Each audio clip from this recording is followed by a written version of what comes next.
What makes sangria so fun is there's very few rules. Are you Charlene? Yes. Hi, I'm John. Nice Bring to it in. meet you. Nothing makes a bar great like a great bartender. I love your hat, by the way. Why, thank you.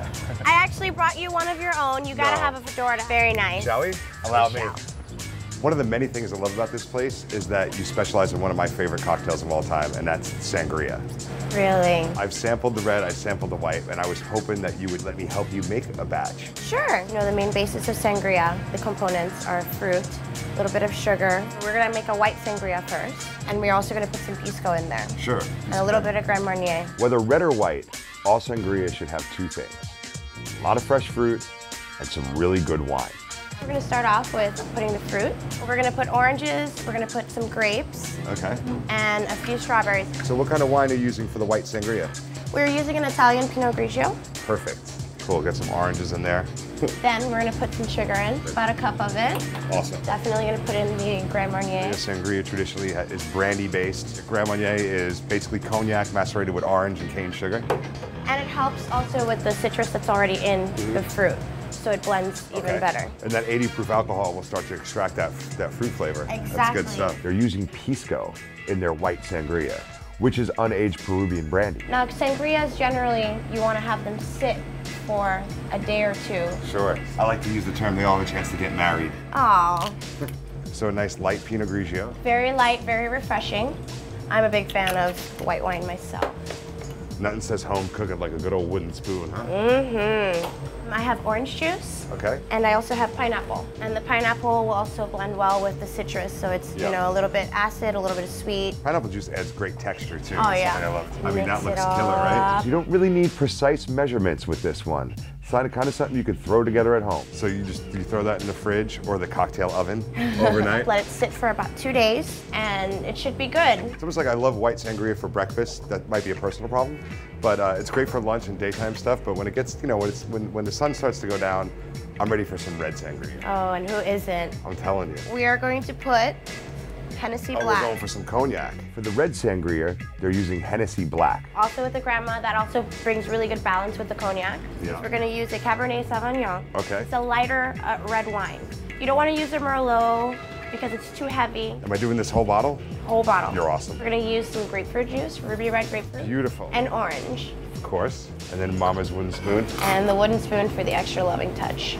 And just like with the white, you wanna let it sit for a few days so that all those flavors come out. Set it and forget it.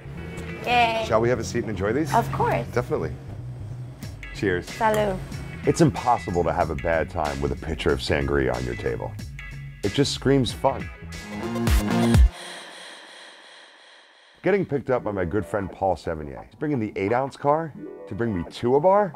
Usually I'm getting driven home in this thing at 4 o'clock in the morning. Either way, we're going to one of my favorite places, 8-Ounce Burger Bar, where Paul has put together a brand new beer cocktail menu.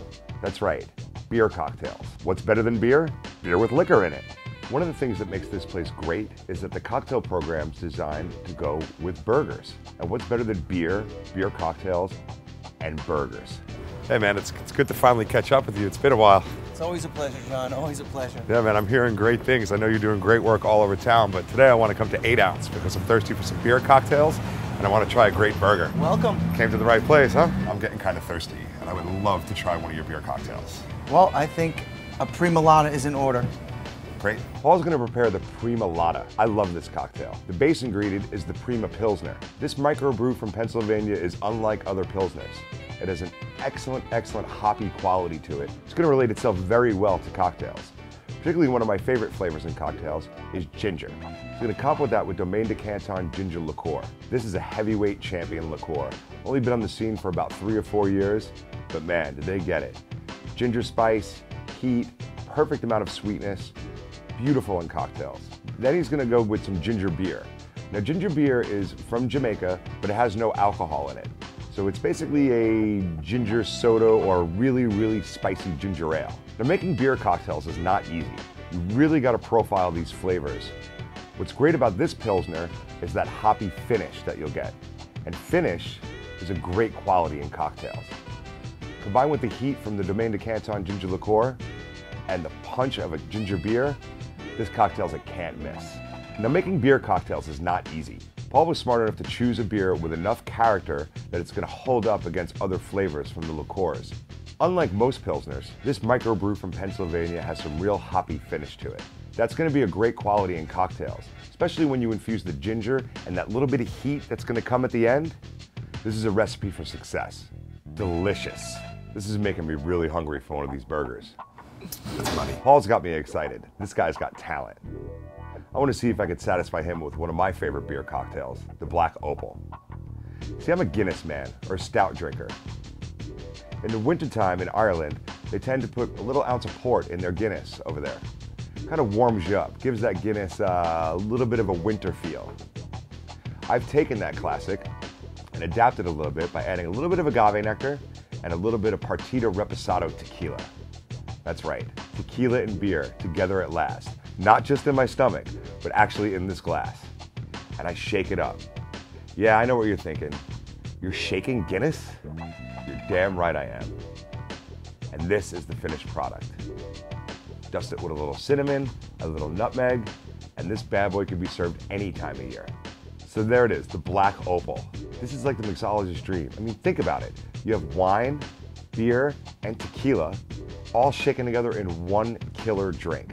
There's nothing like the poetry of a cocktail menu actually matching up with the food. Man, you weren't kidding about that burger. That thing was excellent. I told you. And I think you promised me some dessert, so I have a little room left for it. Well, let's get to it. This is the mixed berry beer float. And so let's get started with some fresh blueberries.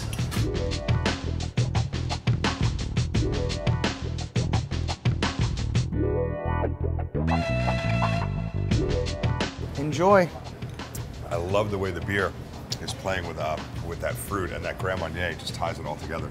That's awesome. You know, you walk in this place and you feel like you left Miami Beach for a second. I really feel like I'm in the Lower East Side when I walk in here. I mean, the burgers are awesome.